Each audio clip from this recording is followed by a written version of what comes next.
নমস্কাৰ আপোনালোকক পুনৰবাৰ ইজি টু ষ্টাডি চেনেলৰ অন্য এটি ভিডিঅ'লৈ আপোনালোকক স্বাগতম জনাইছোঁ। আজিৰ এই ভিডিঅ'টিত আপোনালোকৰ মাজলৈ কেইটামান সাধাৰণ বিজ্ঞানৰ কুৱেশ্যন এনচাৰ লৈ আহিছোঁ আৰু এই কুৱেশ্যন এনচাৰসমূহ আপোনালোকক আগন্তুক আহি থকা এডিআৰই আছাম পুলিচৰ লগতে বিভিন্ন প্ৰতিযোগিতামূলক পৰীক্ষাসমূহত সহায় কৰিব। গতিকে আপোনালোকে ভিডিঅ'টো সম্পূৰ্ণৰূপে চাব। আজিৰ ভিডিঅ'টোৰ প্ৰথমটো কুৱেশ্যন হৈছে মানৱ শৰীৰৰ আটাইতকৈ ডাঙৰ গ্ৰন্থিবিধ কি? অপশ্যন এটিৰ ভিতৰত শুদ্ধ উত্তৰটো হৈছে অপশ্যন নম্বৰ চি যকৃত। মনত ৰাখিব মানৱ শৰীৰৰ আটাইতকৈ ডাঙৰ গ্ৰন্থিবিধ হৈছে যকৃত, যাক আমি ইংলিছত লিভাৰ বুলি জানো। নেক্সট কুৱেশ্যনটিত আছে উদ্ভিদৰ বৃদ্ধিৰ বাবে সহায়ক ফল, অৰ্থাৎ তলত উল্লেখিত কোনবিধ উদ্ভিদৰ বৃদ্ধিৰ বাবে সহায় কৰে? অপশ্যন এটিৰ ভিতৰত শুদ্ধ উত্তৰটো হৈছে option number C hormone. Next কুৱেশ্যনটিত আছে হেপাটাইটিছ ৰোগ হ'লে মানৱ শৰীৰৰ কোনটো অংগ প্ৰধানকৈ ক্ষতিগ্ৰস্ত হয়?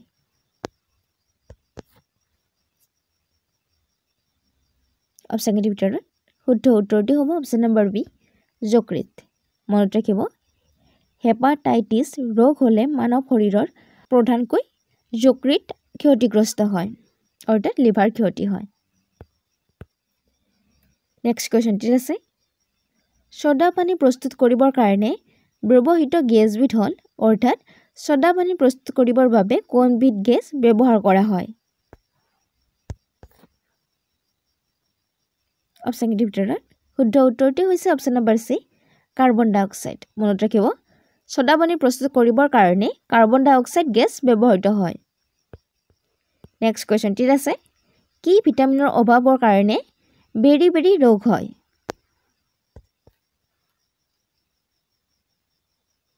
অপশ্যন এটিৰ ভিতৰত শুদ্ধ উত্তৰটো হৈছে option number D vitamin B. মনত ৰাখিব ভিটামিন বিৰ অভাৱ হ'লে বেৰি বেৰি ৰোগ দেখিবলৈ পোৱা যায়। নেক্সট কুৱেশ্যনটি আছে পানীৰ তলৰ শব্দ ৰেকৰ্ড কৰিবৰ কাৰণে ব্যৱহাৰ কৰা যন্ত্ৰবিধ কি?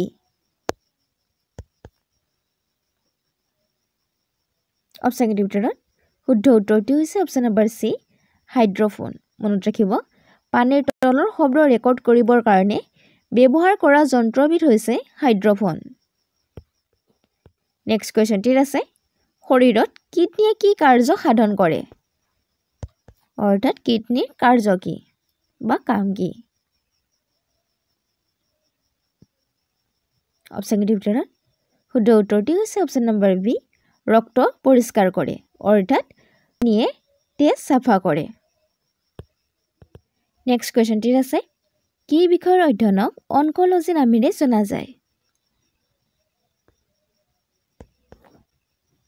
অপশ্যন এটিৰ ভিতৰত শুদ্ধ উত্তৰটো হৈছে option number D cancer. Next কুৱেশ্যনটিত আছে তাপৰ এএছআই একক কি? অপশ্যন এটিৰ ভিতৰত শুদ্ধ উত্তৰটো হৈছে অপশ্যন নম্বৰ চি কেলভিন। মনত ৰাখিব তাপৰ এএছআই একক হৈছে কেলভিন। নেক্সট কুৱেশ্যনটিত আছে আলোকবৰ্ষ কিহৰ একক?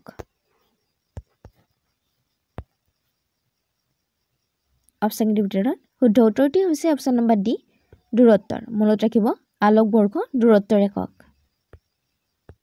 নেক্সট কুৱেশ্যনটিত আছে উদ্ভিদৰ ৰং সেউজীয়া হোৱাৰ মূলতে হ'ল, অৰ্থাৎ কিহৰ বাবে উদ্ভিদৰ ৰং সেউজীয়া হয়?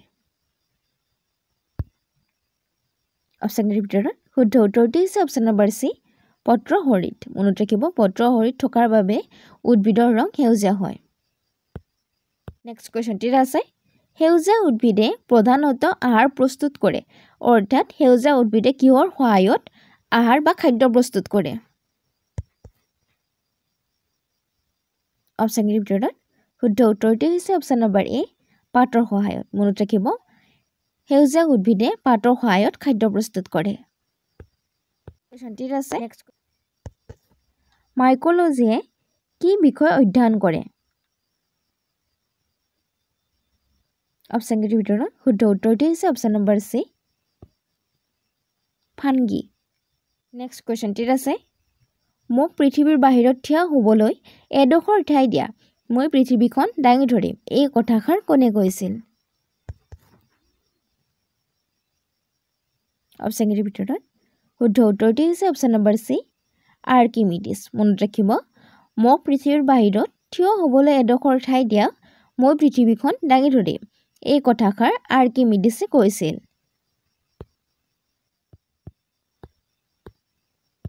নেক্সট কোৱেশ্চনটি আছে পৰিৱেশ সুৰক্ষা আইন কেতিয়া বলবৎ কৰা হৈছিল অপশ্যন কেইটাৰ ভিতৰত শুদ্ধ উত্তৰটি হৈছে অপশ্যন নম্বৰ চি 1986 চনত মনত ৰাখিব পৰিৱেশ সুৰক্ষা আইন 1986 চনত বলবৎ কৰা হৈছিল তলৰ কোনটো অপৰম্পৰাগত শক্তিৰ উৎস নহয়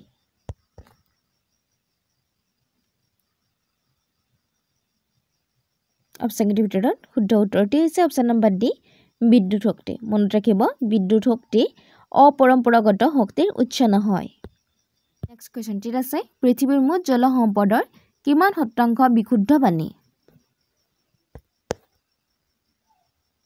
অপশ্যন কেইটাৰ ভিতৰত শুদ্ধ উত্তৰটি হৈছে অপশ্যন নম্বৰ এ 3% মনত ৰাখিব পৃথিৱীৰ মুঠ জল সম্পদৰ 3% পানী বিশুদ্ধ নেক্সট কোৱেশ্চন মানুহৰ শৰীৰৰ সাধাৰণ উষ্ণতা কিমান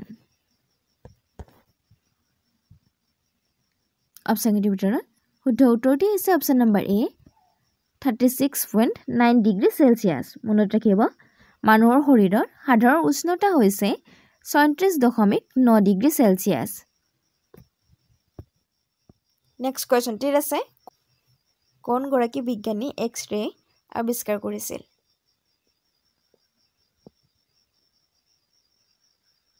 অপশ্যন কেইটাৰ ভিতৰত শুদ্ধ উত্তৰটি হৈছে অপশ্যন নম্বৰ বি ৰন্টজেন মনত ৰাখিব ৰন্টজেন নামৰ বৈজ্ঞানিক গৰাকীয়ে এক্স-ৰে আৱিষ্কাৰ কৰিছিল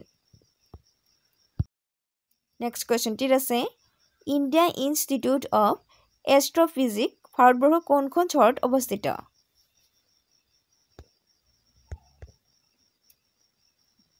অপশ্যন কেইটাৰ ভিতৰত শুদ্ধ উত্তৰটি হৈছে অপশ্যন নম্বৰ বি বাংগালোৰ মনত ৰাখিব ইণ্ডিয়ান ইনষ্টিটিউট অফ এষ্ট্ৰলজি ভাৰতবৰ্ষৰ বেংগালুৰু চহৰত অৱস্থিত নেক্সট কোৱেশ্চনটি আছে ভাৰতবৰ্ষৰ নিউক্লিয়াৰ সায়েন্সৰ ভেটি প্ৰতিষ্ঠা কোন গৰাকী বিজ্ঞানীয়ে আগভাগ লৈছিল অপশ্যন কেইটাৰ ভিতৰত শুদ্ধ উত্তৰটি হৈছে অপশ্যন নম্বৰ বি এইচ.জে. ভাবা নেক্সট কোৱেশ্চনটি আছে বেৰমিটাৰ পাৰাস্তম্ভৰ হঠাৎ অধগামিতাই কিহৰ নিৰ্দেশ কৰে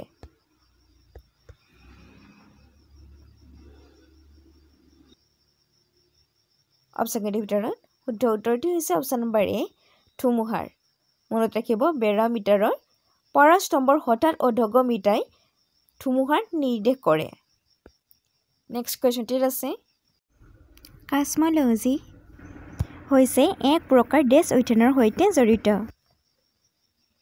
অপশ্যন কেইটাৰ ভিতৰত শুদ্ধ উত্তৰটি হৈছে অপশ্যন নম্বৰ চি বিশ্ব ব্ৰহ্মাণ্ডৰ